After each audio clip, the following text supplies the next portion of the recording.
Kembali di Newsline, pemirsa, saatnya kami akan membahas trending topik untuk Anda. Setelah tadi di segmen-segmen sebelumnya kami bahas terkait Hari Ulang Tahun TNI. Nah, trending topik yang kedua ini adalah soal artis Marissa Haque sakit apa? Karena kita sudah mendengarkan ya berita dukanya pada beberapa hari lalu ketika mendiang ini berpulang.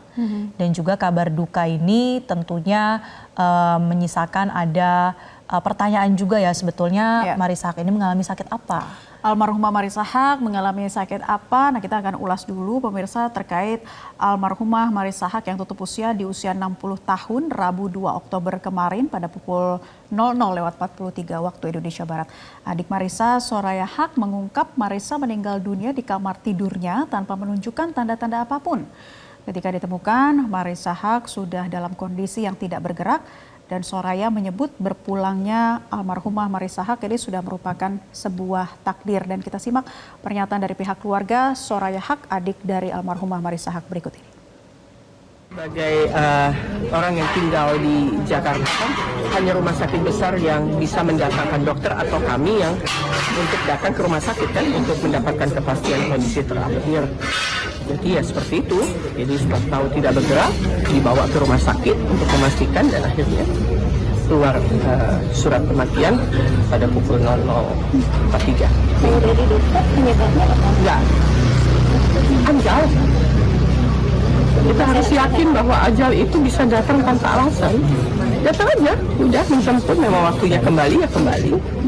Ini menjadi sebuah warning buat kita semua bahwa jangan lalai dalam hidup, menjalankan tugas dengan baik, menjadi manusia yang bisa melakukan banyak hal buat orang lain. Ya pemirsa, tentunya berpulangnya Marissa Haque ini membawa duka begitu mendalam bagi pihak keluarga. Marissa Haque meninggalkan sang suami Ikang Fauzi dan dua putrinya, Bella dan Cikita Fauzi. Jenazah Marissa Haque telah dimakamkan di tempat pemakaman umum atau TPU Tanah Kusir, Jakarta Selatan pada Rabu sore. Sedangkan Ikang Fauzi juga turun ke liang lahat untuk mengumandangkan azan dengan suara yang bergetar. Ikang Fauzi menyebut ia begitu beruntung bisa menjadi suami Marissa Haque. Ia juga bercerita bahwa ia dan Marissa punya panggilan khusus yaitu Love. Ya, diketahui Ikang dan Marissa memang sudah menjalin pernikahan selama 38 tahun. Dan kita simak pernyataan dari sang suami almarhumah Marissa Haque berikut ini. Saya Grace binti Alan Haque, istriku tercinta. Masya Allah, itu beruntung ya Allah bisa menjadi suamimu.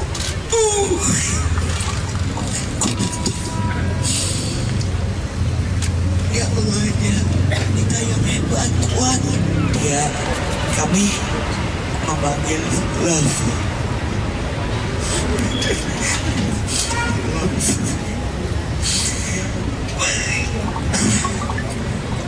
Marissa, Love, I love you forever.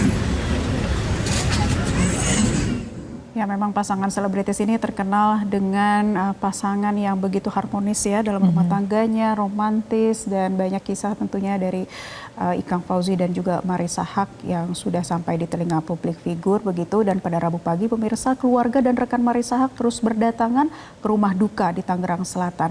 Selain pihak keluarga, sejumlah tokoh dan rekan kerjanya di dunia hiburan seperti Rano Karno juga datang ke rumah duka. Tokoh lainnya adalah mantan Gubernur Jakarta Anies Baswedan bersama dengan istri Ferry Farhati juga turut melayat.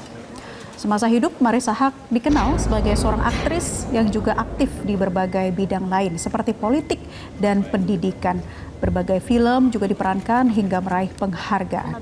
Berpulangnya Marissa Haque bisa dibilang sangat mendadak. Sebelumnya Marissa ini bahkan masih aktif mengajar di kampusnya pada Selasa 1 Oktober. Terlihat dari postingan story Instagram yang diunggah beberapa jam sebelum dirinya berpulang. Iya. Dan pemirsa, pihak keluarga Marissa Haque juga menyebut bahwa almarhumah ini tidak memiliki riwayat penyakit jantung. Sekali lagi ya, tidak ada riwayat penyakit jantung. Tidak ada gejala juga maupun tanda-tanda penyakit yang muncul sebelum Marissa Haque mengembuskan napas terakhirnya. Nah pemirsa, tentu kita terus menyampaikan rasa turut berduka cita kepada pihak keluarga. Ya. Bahkan pihak keluarga juga sudah menyepakati ya bahwa ketika ditanyakan mungkin oleh media atau oleh kerabat penyebab dari meninggalnya almarhumah ini bukan serangan jantung, tapi sempat disebutkan oleh pihak keluarga ini menurut keterangan dokter adalah karena kasus henti jantung. Oke, nah kasus meninggal mendadak saat tidur ini kerap berkaitan dengan masalah jantung ya, walaupun tadi sudah dikonfirmasi bukan karena masalah jantung tapi henti jantung. Tapi masalah penyakit jantung ini jadi menarik perhatian masyarakat ya. Bahkan terlebih jika kalau kita tahu yang bersangkutan ini disebut dengan memiliki riwayat penyakit lain. Lalu gimana sih untuk menyikapinya? Kita akan membahas bersama dengan spesialis jantung dan juga pembuluh darah. Ada Dr. Isman Firdaus. Selamat sore, Dr. Isman. Selamat sore, Baik, ya dokter, kita pengen tahu dulu nih, ketika seseorang meninggal dunia saat tidur dan tidak ada riwayat penyakit sebelumnya, apakah bisa dikatakan terkena serangan jantung seperti itu? Ya, jadi kalau meninggal mendadak, jadi namanya meninggal mendadak atau kematian mendadak, itu akibat berhentinya aliran secara mendadak dari aliran darah atau disebut henti jantung. Karena jantung yang memompa tiba-tiba berhenti. Karena meninggal itu dua, yang berdarah-berdarah atau yang berhenti darah. Nah, yang berhenti darahnya ini karena berhenti jantungnya, yang berdarah-berdarah ya karena kecelakaan atau karena yang lain. Jadi itu kematian mendadak itulah kira-kira penyebabnya. Nah, penyebab dari berhenti secara mendadak dari jantung, nah 50% disebabkan ya oleh adanya serangan jantung. Artinya serangan jantung artinya ada aliran pembuluh darah yang memberi makan jantung yang mendadak juga terhenti. Sehingga terjadi badai listrik, sehingga jantung jadi berhenti. Kira-kira seperti itu. Baik, tapi secara terminologi dok, perbedaan dari serangan dan henti jantung ini apa dok? Ya, serangan henti jantung disebut kalau bahasa Inggris itu henti jantung mendadak sudden death.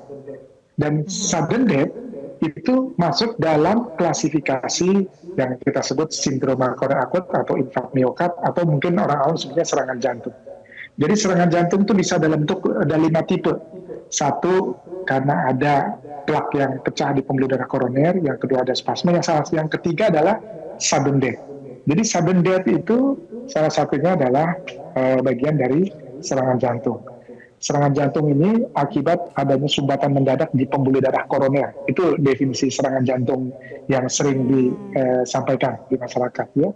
Tapi ada lagi yang henti jantung yang mendadak yang bukan karena sumbatan total mendadak di pembuluh darah koroner, yaitu karena ada gangguan irama. Jadi gangguan irama yang memang sudah ada, gangguan listrik, elektrolit di jantung yang kita sebut seperti sindroma Brugada itu, ya, kemudian long QT atau kelainan pada jaras listrik di jantung itu juga bisa menyebabkan henti jantung mendadak, macetnya listrik sehingga berhenti jantungnya. Tapi yang sebagian besar memang dengan usia-usia di atas 30 tahun itu adalah sindroma koroner akut atau disebut dengan serangan jantung. Orang awam bilangnya angin duduk, ya ada rasa nyeri dada atau ada rasa nggak nyaman di dada sebelumnya.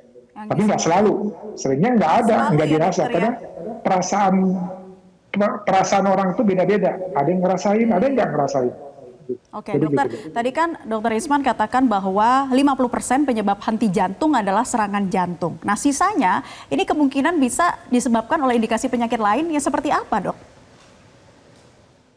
Itu tadi, listrik. Jadi kelainan pada listrik jantung seperti sindroma Brugada, atau bisa juga karena ada gangguan elektrolit listrik di jaras-jaras. Karena di jantung itu sejatinya otot jantung yang memompa segede buah mangga ya jantung kita ini.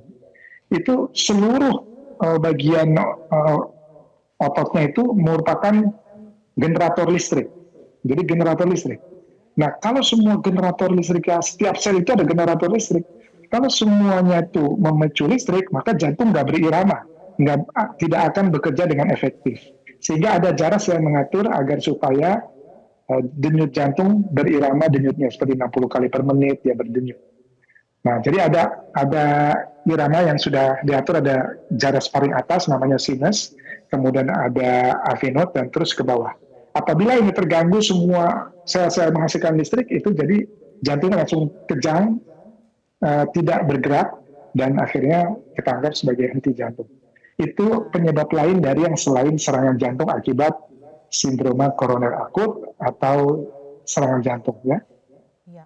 Nah, Dokter Isman, kalau kita fokus pada henti jantung, apa sebetulnya yang menyebabkan? Mungkin ada aktivitas tertentu atau karena konsumsi makanan minuman tertentu tidak? Jadi kita kembali ke penyebabnya paling sering kalau yang bisa kita prediksi adalah karena ada proses aterosklerosis, serangan jantung yang menyebabkan henti jantung ini. Ya, karena ada penyempitan, ya gejala-gejala awal biasanya mudah capek atau ada nyeri dada.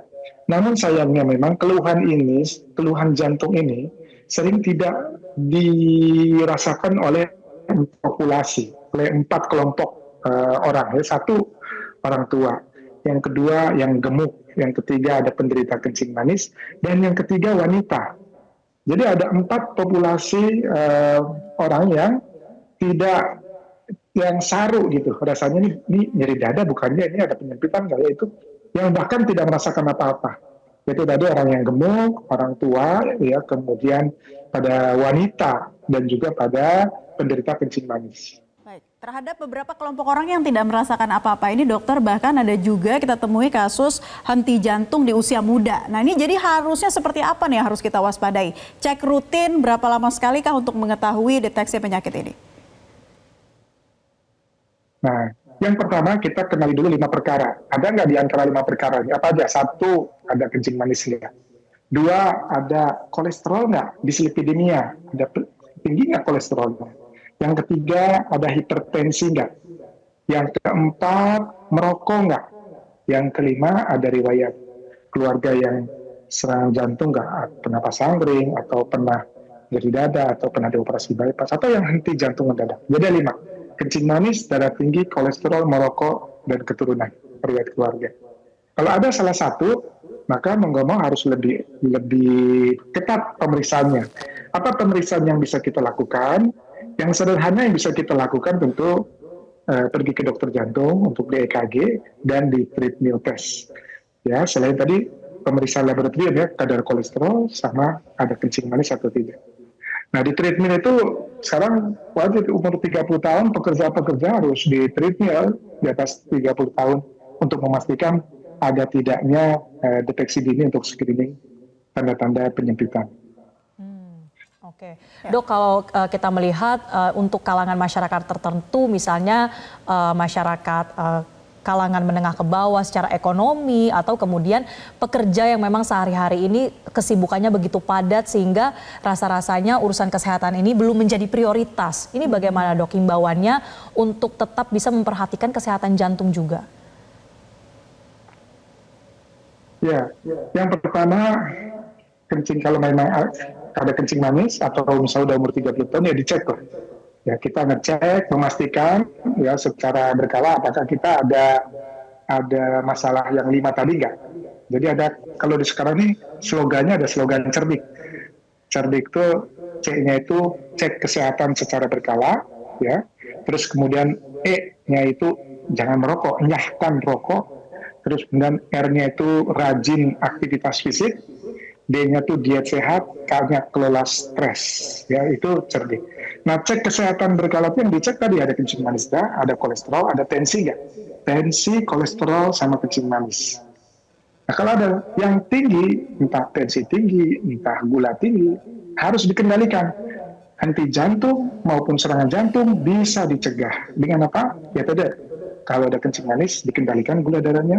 Kalau ada kolesterol tinggi bisa dikendalikan kolesterolnya, kalau ada tensi tinggi bisa diturunkan tensinya. Jadi itu. Nah, kalau sudah ada terus ada keluhan atau mungkin umur di atas 30 tahun riwayat keluarga, kita bisa cek melalui treadmill test. Jadi uji latih jantung. Kita sambil jalan terus direkam jantung, nanti akan nampak ada terakhir, Dok, singkat saja sekarang berapa lama harus dilakukan cek kesehatan rutin, dokter? Berapa lama sekali? Nah, kalau memang tidak ada apa-apa cukup ya 5 tahun. Ya. Tapi kalau memang ada kolesterolnya tinggi, kemudian Ya. tensinya tinggi, pastikan stabilisasi dulu, kontrol ke dokter. Kalau sudah stabil, ya bisa cek tiap 6 bulan, tiap 1 tahun. Tapi kalau nggak ada apa-apa, kita bisa cek ya tiap 2 tahun, 5 tahun. Baik, jadi apapun itu intinya harus dilakukan cek secara berkala, apalagi ada penyakit-penyakit bawaan sebelumnya. Dr. Isman Firdaus, terima kasih sudah mengedukasi kita sama-sama dalam program Newsline kali ini. Spesialis jantung dan pembuluh darah, semoga ini juga bisa menjadi perhatian masyarakat ya, untuk jangan malas cek rutin kesehatan, apalagi yang sudah ada penyakit bawaan sebelumnya. Terima kasih Dr. Isman. Jelajahi cara baru mendapatkan informasi. Download Metro TV Extend sekarang.